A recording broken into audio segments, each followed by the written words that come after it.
ঠিক আছে ওটা তো পরে করব ওটা তো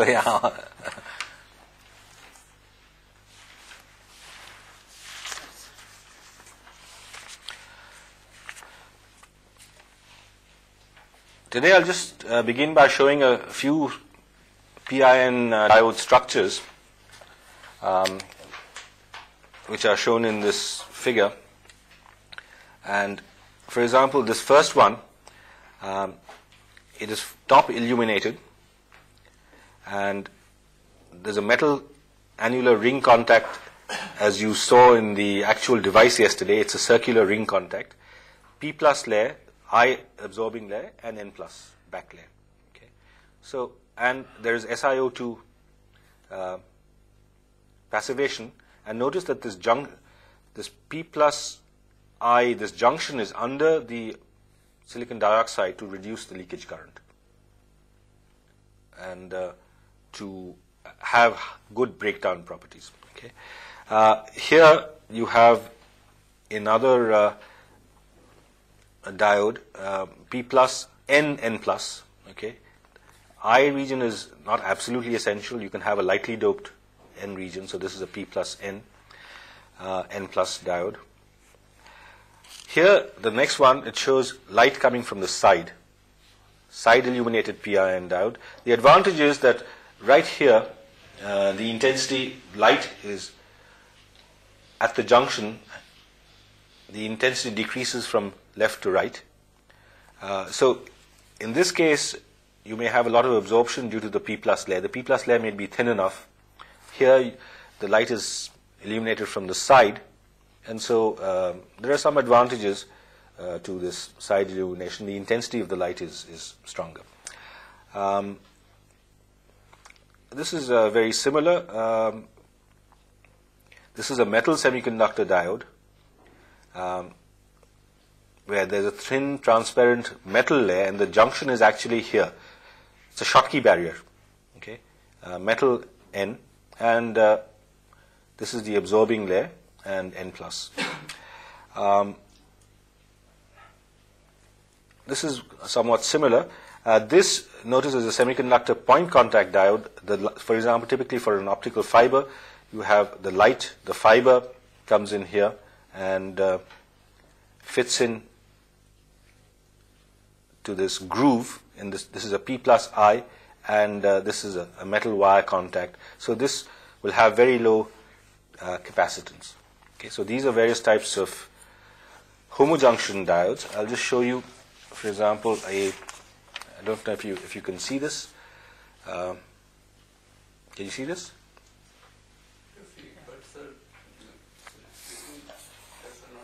Okay, this is a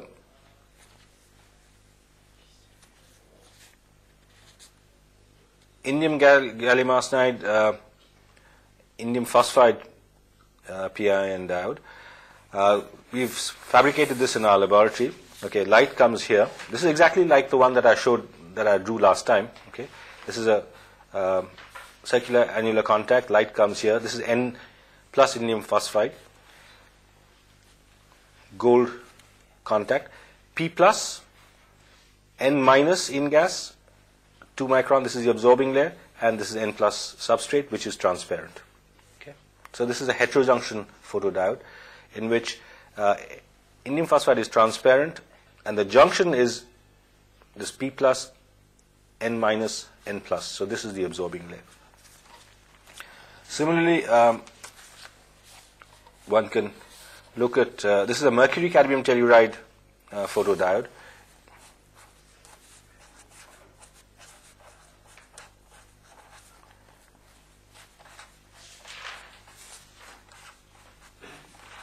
As you know, mercury cadmium telluride is very useful for the wavelength region 8 to 12 microns, because the band gap is about 0.12 micron. By controlling the mercury to cadmium ratio, one can get, and this diode has the same structure. It has light coming from top. It's a P contact at the bottom. Okay, this is inverted. this is grown on P. Okay, this is N plus NP. Okay, depending upon what is the substrate material available. If you start with a P-type substrate, you can grow by liquid phase epitaxy or MOVP N plus layer, and you have dielectric anti-reflection coatings, etc. Okay. Now,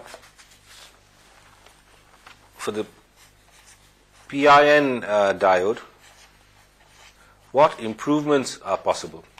I'll talk about one which involves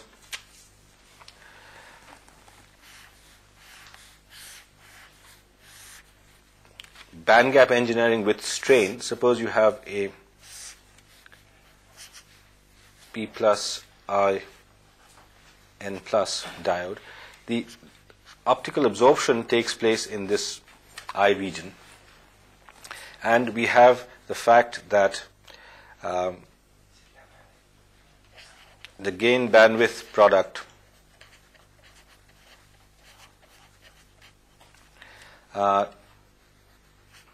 is a function of alpha.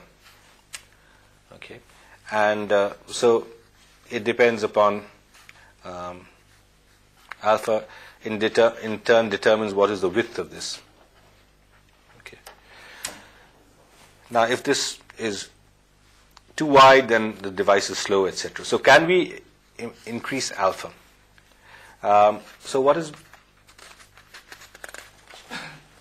been shown is that in this, if this I region, you have a multi-quantum well, a special type of multi-quantum well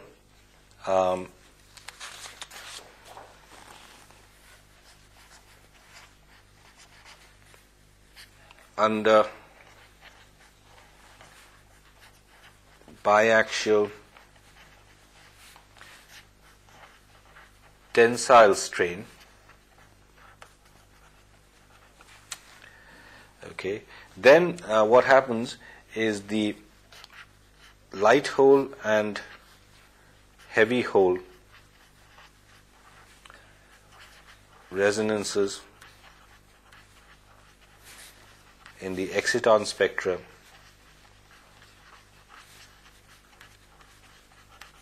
they merge.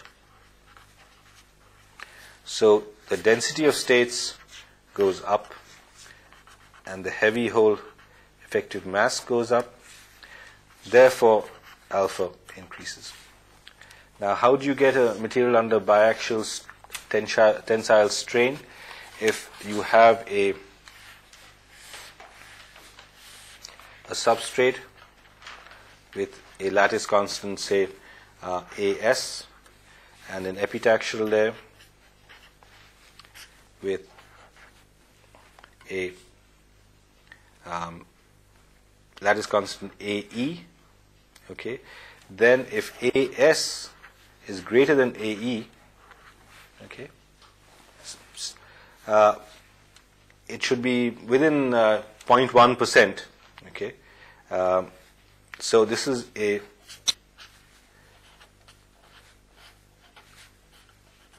okay. The thickness T must be less than the critical thickness, so that the layer does not collapse into dislocations. And if AS, for example, if I draw this lattice parameter like that, and this is slightly smaller,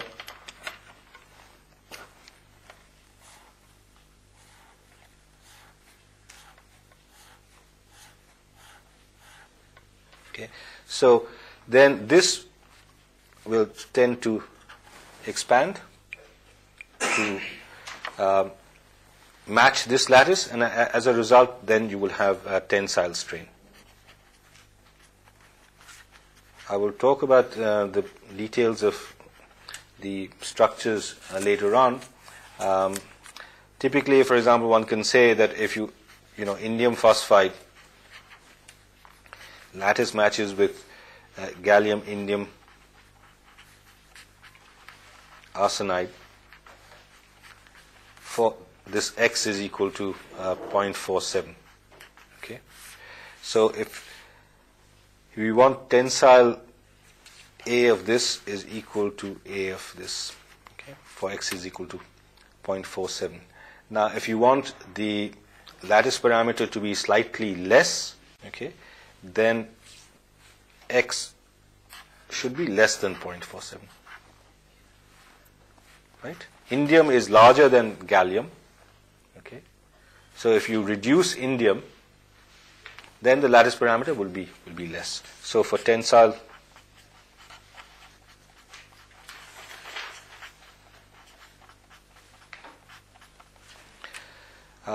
you know that gallium arsenide has a smaller lattice parameter than indium arsenide because gallium is a smaller atom than indium. Okay, so this is the condition. And what happens to the absorption spectra in that case? The excitonic absorption spectra alpha, function of E, for a lattice matched quantum well, it is something like this. Okay.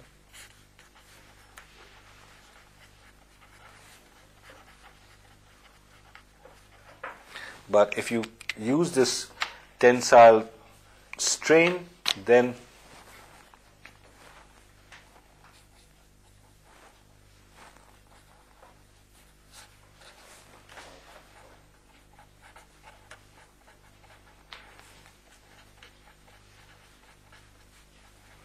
alpha increases. If alpha increases substantially, then you can reduce W.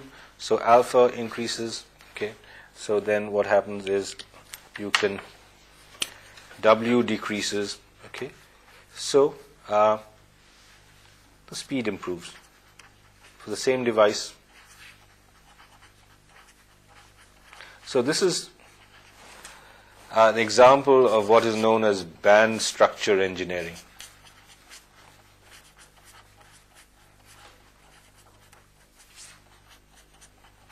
Not only are you playing around with the composition to vary the lattice mismatch, but you're intentionally introducing lattice mismatch to introduce strain, and the strain changes the band structure. So this is one way of enhancing the properties of p-ion diodes. I'll talk about the critical layer thickness, etc. Later on as I go along. The other interesting idea that has evolved is using what are known as microcavity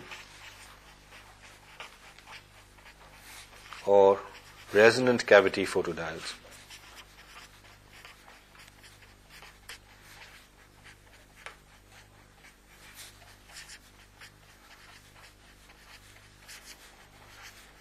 The idea here is, again, reasonably simple, but it's only recently that it's been implemented. The idea is, again, you want to reduce W. Okay. If you reduce W just as it is, what will happen is the absorption alpha will go down and quantum efficiency will go down. But in order to overcome that, suppose you have a structure like this where you have a thin layer, thin absorbing layer,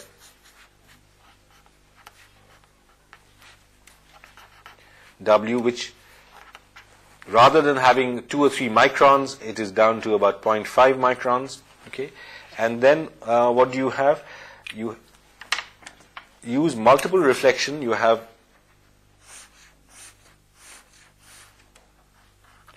a Bragg reflection, a Bragg reflector grown by the same MBE or MOVP system, and you have a dielectric mirror here.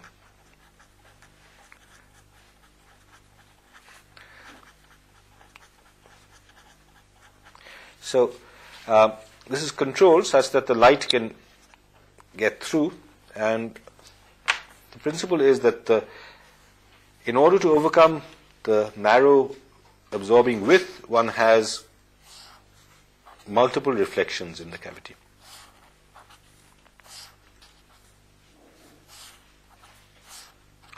and as the speed of light is extremely fast, it's much orders of magnitude faster than the velocity of electrons. So you have increased absorption with lower W, and lower W means you have higher speed. So you can have higher quantum efficiency and speed using this microcavity structure. I've drawn a more realistic view of this structure, which I hope you can see. So this is using this indium phosphide, indium gallium arsenide phosphide system. Based on indium phosphide, we have this Bragg reflector. This is the absorbing layer, indium gallium arsenide, which is only 0.5 micron. P, so there's essentially it's a PIN diode, okay, with a very reduced, it's a PIN diode with a very reduced I layer thickness, okay, and the light comes, you have obviously contacts here and there, and the light goes back and forth between the dielectric coating and this Bragg stack. This is lambda by 4. Okay, each of these are lambda by 4, so that you have very high reflectivity of the order of 90%. And of course, the other interesting feature of this, it's a resonant cavity, right? So this high reflectivity is at a particular wavelength. So it's like it's a tuned cavity.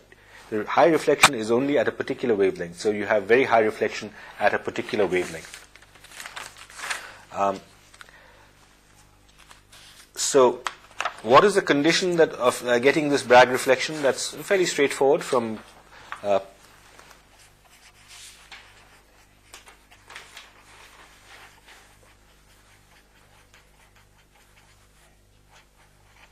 obviously the indium phosphide and indium gallium arsenide phosphide have two different refractive indices. So the condition for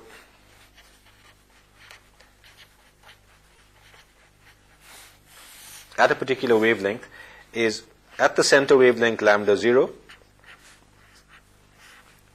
we have N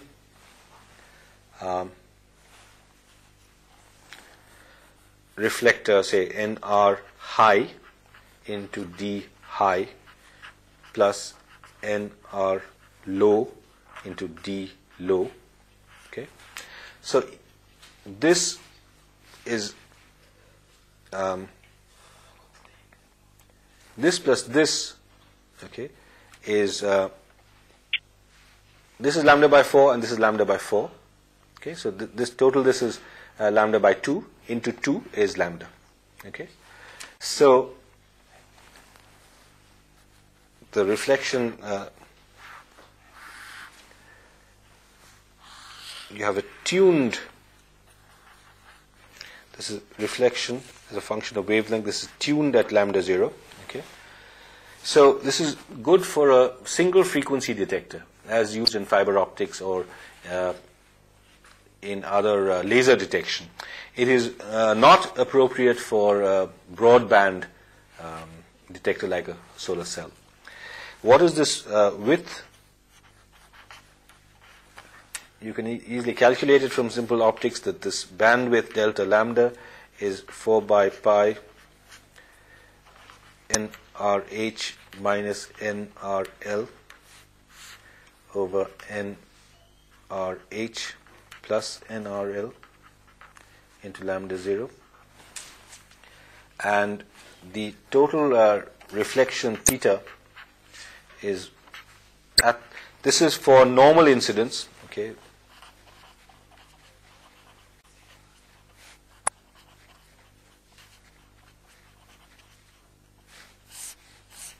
light coming perpendicularly. Theta is 1 minus NR star plus 1 plus NR star over. It comes from Fresnel's equations, where NR star is NRL over NRH to the power 2p plus 1, where p is the number of periods. In this particular case, there are P plus 1 indium gallium arsenide phosphide layers and P indium phosphide layers. P is a number which could be 4, 5, 6, etc. And of course, as P goes up, this NR star goes up, and as NR star goes up, then theta varies. So the basic idea is that resonance builds up in the indium phosphide cavity at those lambda where round trip phase shift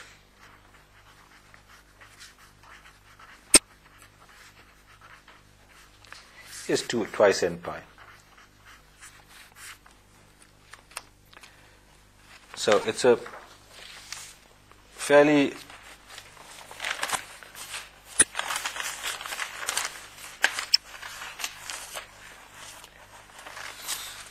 easy device to implement, and okay,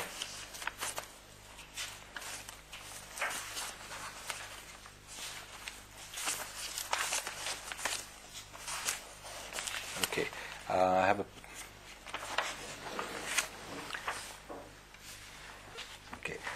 there are various possibilities. One could have a structure, even a structure like that. The light here mirror 1, here mirror 2. Okay, light comes this way. Okay, and you can have several absorbing layers. You can have several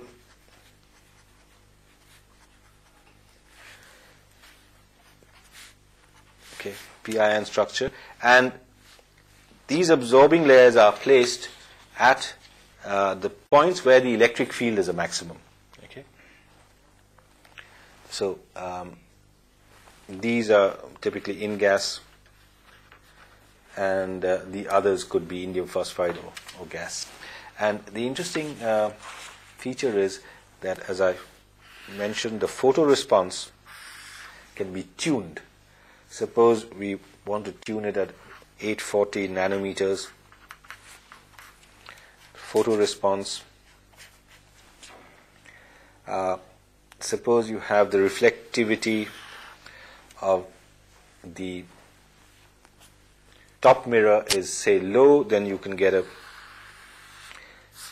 say the reflectivity R1 of the mirror is 0.15, you have a response like that. Suppose it is increased, then you get a 0.3, and suppose you have a high reflectivity, then you can get and you can get it as high as 0.95, etc. What is the advantage of this? That in say wavelength division communication, in which you have several wavelengths coming, okay, this detector will only, if you have several, this detector will respond to only this wavelength. Okay, if you have another wavelength coming there or another wavelength coming there, the detector will not detect that. Okay, so noise and crosstalk, etc., will be less. So this sort of detector is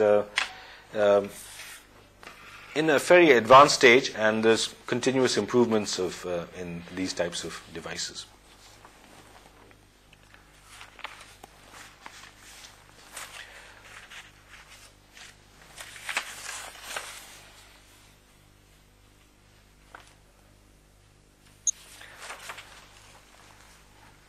Let us go to the next important type of detector, which is the Avalanche photodiode.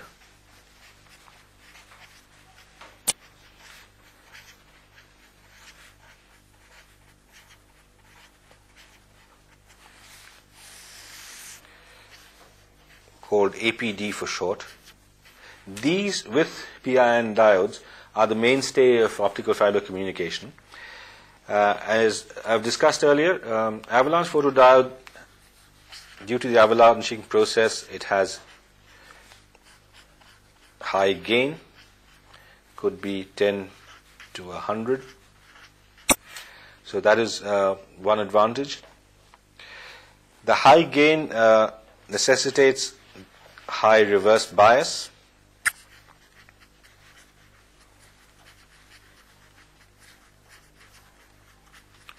VB could be something like 150 volts compared with, say, 10 or 15 volts for a PIN diode.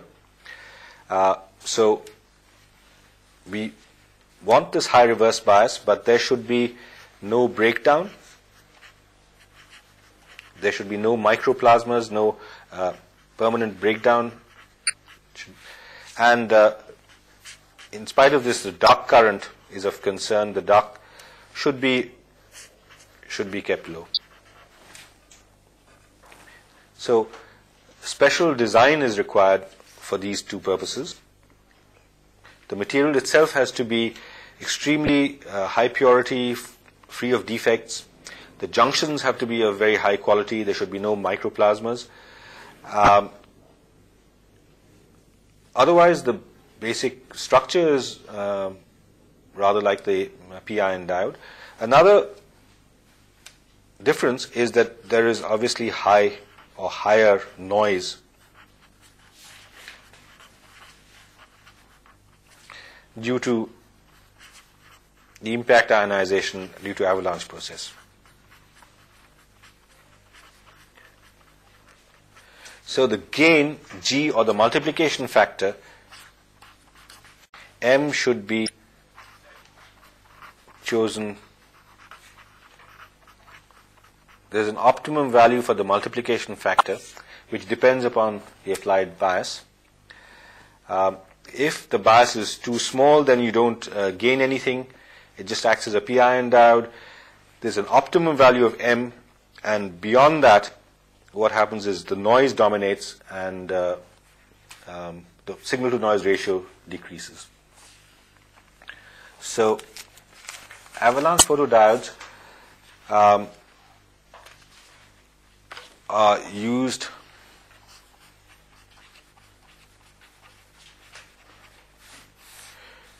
for long distance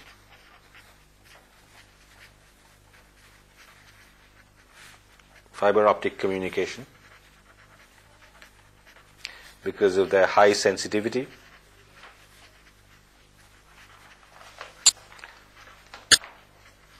And obviously high gain. So in conjunction, you have a typical structure is you have a laser coupled to a fiber and the APD, the amplifier, okay, which goes again to another laser, and which goes to a fiber. Okay, so this is what is known. This is known as a repeater. Okay, it's an amplifier which detects the signal. Here it's light. Okay, here it's light. In between, light is converted into electrical signal. It's amplified. Okay, it could be filtered, stabilized. Okay, obviously the signals are digital and then fed to another laser, and this laser relays the signal on. And the distance could typically be something of the order of 100 to 150 kilometers now. Because the laser power is quite large, okay, you can have 100 milliwatts of power, and the APD can detect signals down to a microwatts level, if not nanowatts level. So this is a typical optoelectronic system. Nowadays, the modern fiber optic systems are replacing this by a photonic system. Okay, where you do not convert the light into electrical signal. Okay, you have a optical amplifier, erbium doped fiber amplifier, So the signal remains as light, and it is amplified using erbium-doped fiber amplifiers.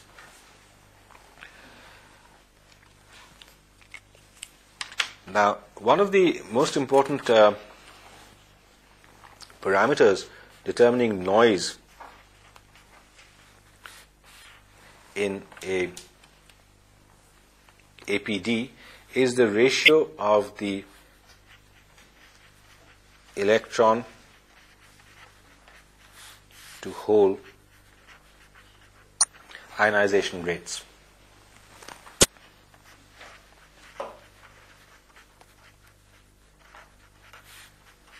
These are different, and this is called alpha, and this is called beta. Okay. So one of the conditions for low noise, which I'll deduce, is that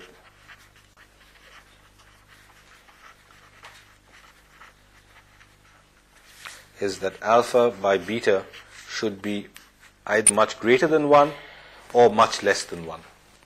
So when we have a semiconductor under an electric field, we have, say, electrons picking up energy,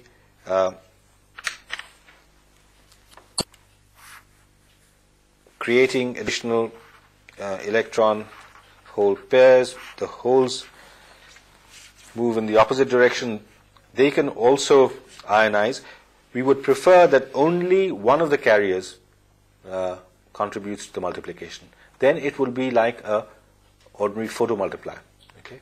If both these carriers start multiplying, statistically there is more randomness, there is greater noise.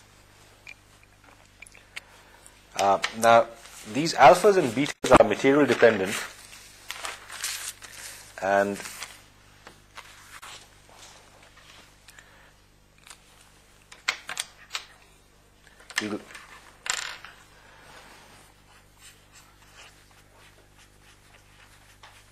we can describe this ionization process. The ionization gain in a semiconductor is given by alpha n n Vn plus alpha p p Vp. Okay, where this is the alpha which I said, and this is the beta. Okay, so sometimes they're called alpha n and alpha p, sometimes they're called alpha and beta. It's easy to understand this formula.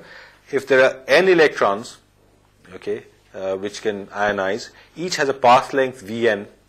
Okay, so each electron can ionize in a path length of Vn, and the rate of ionization of each electron is alpha n. So this is the total electron ionization rate, and this is the total hole ionization rate.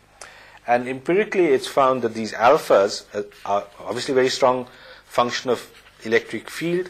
One of the expressions that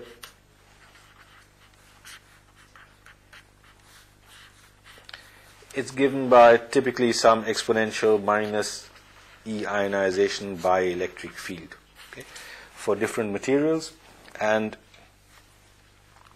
so you see that there is this electric field dependence. So it is only at high electric fields that you have ionization. And one can plot these experimentally determined curves. If you take alpha, going from, say, 10 to the power 1 log scale to 10 to the power 6 as a function of 1 by electric field, okay, so electric field increases this way, and you find, say, for example, for germanium,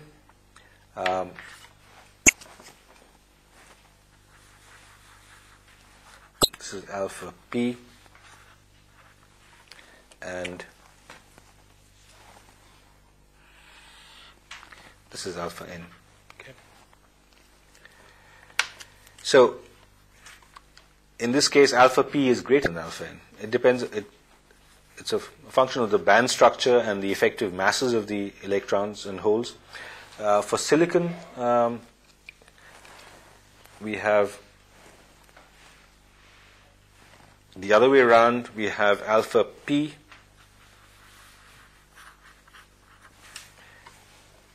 and alpha n is, so this is for silicon. And notice that obviously it depends upon the band gap to a certain extent, because as we've seen, the impact ionization energy, suppose we Mn star is equal to Mp star, then when discussing Auger, we found that the ionization, the energy required for ionization was typically Eg 3 by 2, right? So you can see that, okay, what is this axis? This is 0 to 8 into 10 to the power, I think, minus 4 volts per centimeter. So it happens at high electric fields. Obviously, if you take a particular electric field, okay, the ionization rate of germanium is going to be much higher than that of silicon. Okay, and all the other high band gap semiconductors are going to be shifted towards this side. Okay. Notice that germanium and silicon, there's a difference. Okay, in one case, alpha p is greater than alpha n. The other case, alpha n is greater than alpha p. Okay, so this is interesting and important. Suppose we look at higher band gap semiconductors. These are typically experimentally determined alpha against 1 by epsilon. If you take gallium phosphide, okay, I'll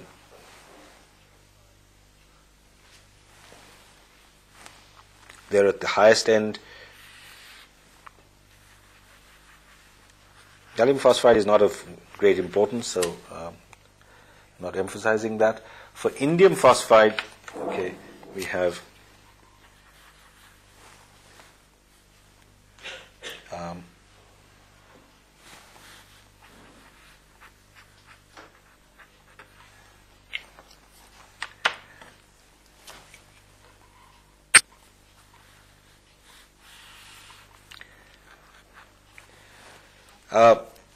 typically gallium arsenide will also follow suit. What is most important is InGas, which has a lower band gap, and for InGas it's found that alpha n, this is InGas lattice match to band gap of about 0.75 eV, which is, as you know, the most important material for detectors. And InGas has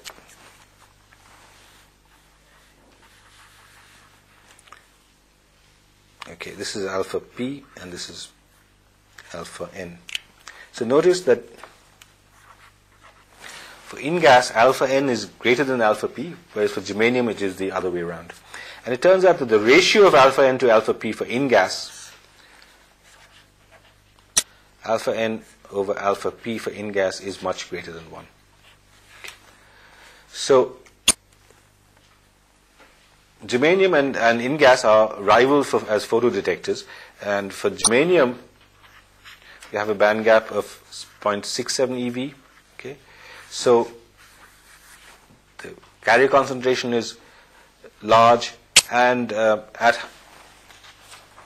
notice at high electric fields here, these alpha n and alpha p and alpha n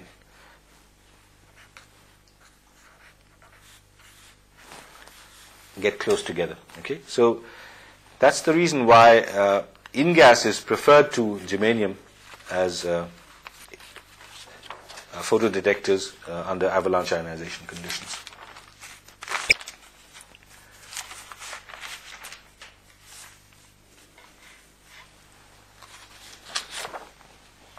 One can do a little calculation as to what is the condition for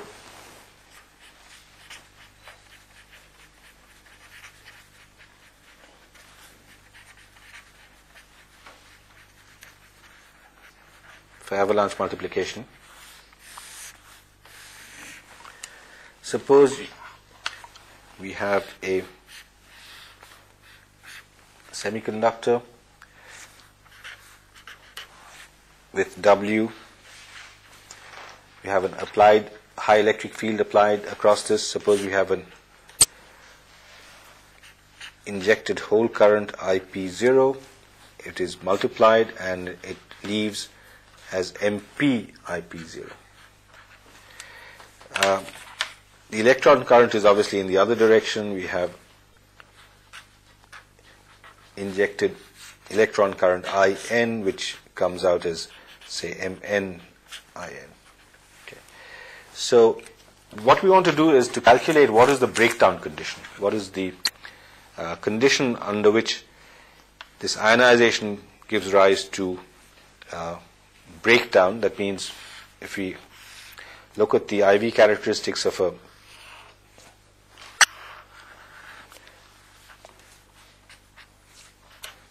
under high reverse bias, okay, this is VBD, okay, under which breakdown occurs. So what is this condition for breakdown? The total current is I is equal to IP plus IN, and we want to calculate what is the incremental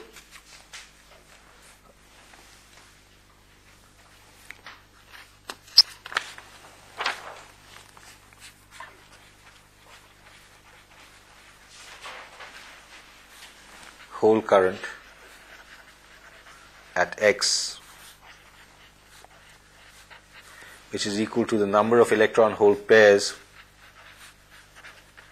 generated per second in a distance dx.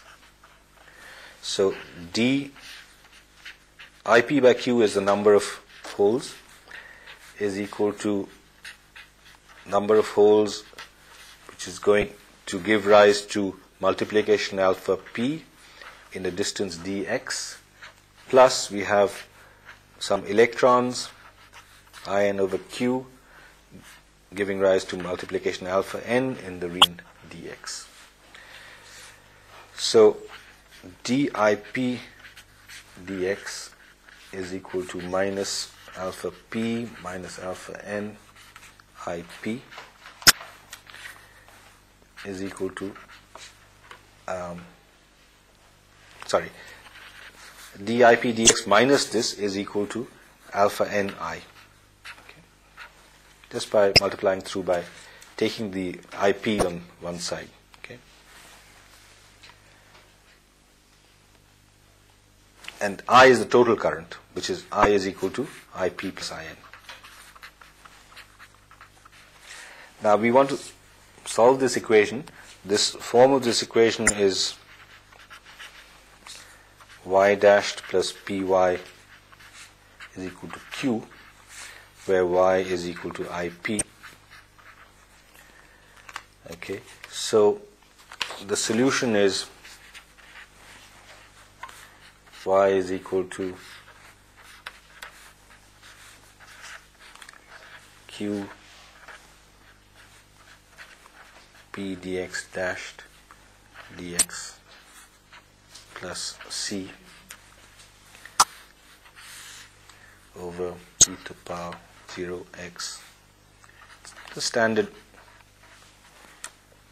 integral form, and the boundary conditions are I is equal to, at W, I is equal to IPW is equal to MP IP0.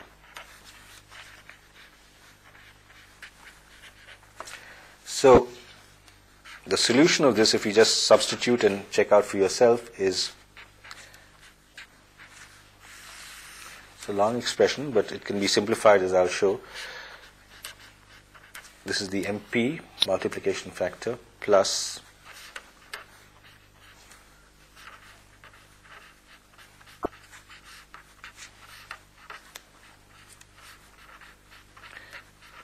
and alpha p minus alpha n comes in here, dx dashed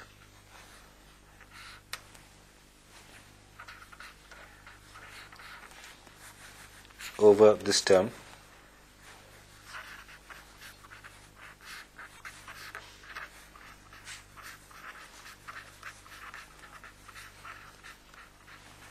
just by substituting, where MP is obviously, as defined before, IPW over IP0.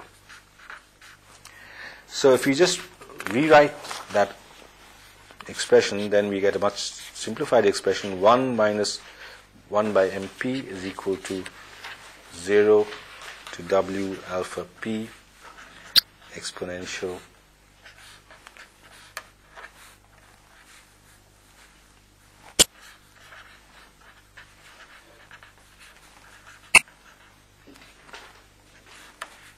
into dx.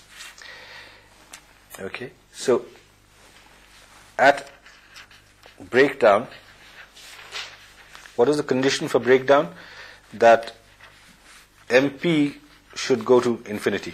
Okay, one electron coming in, you should get practically infinity electrons coming out. Okay, so then if this is equal to infinity, this term vanishes.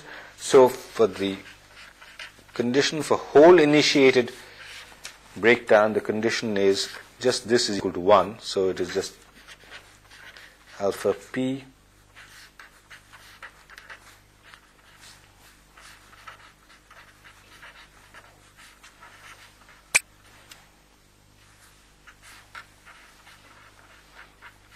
okay, and for electron initiated, which is just the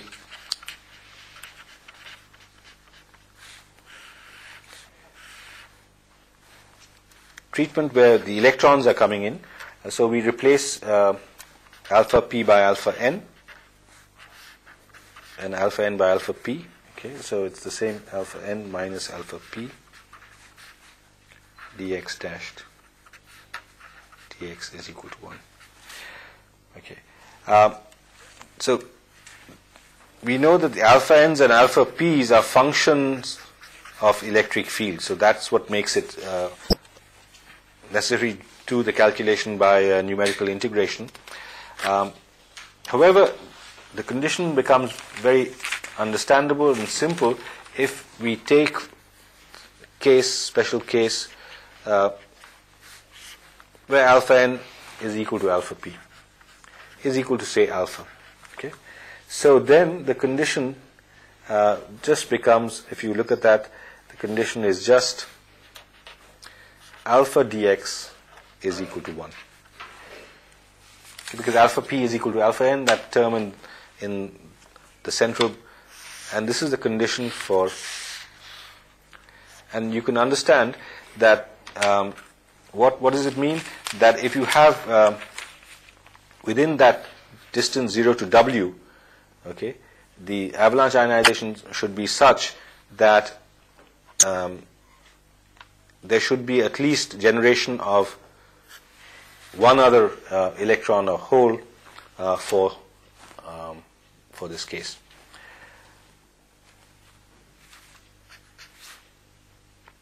So this is a very important condition, and I'll for avalanche breakdown, and I'll continue with this next time.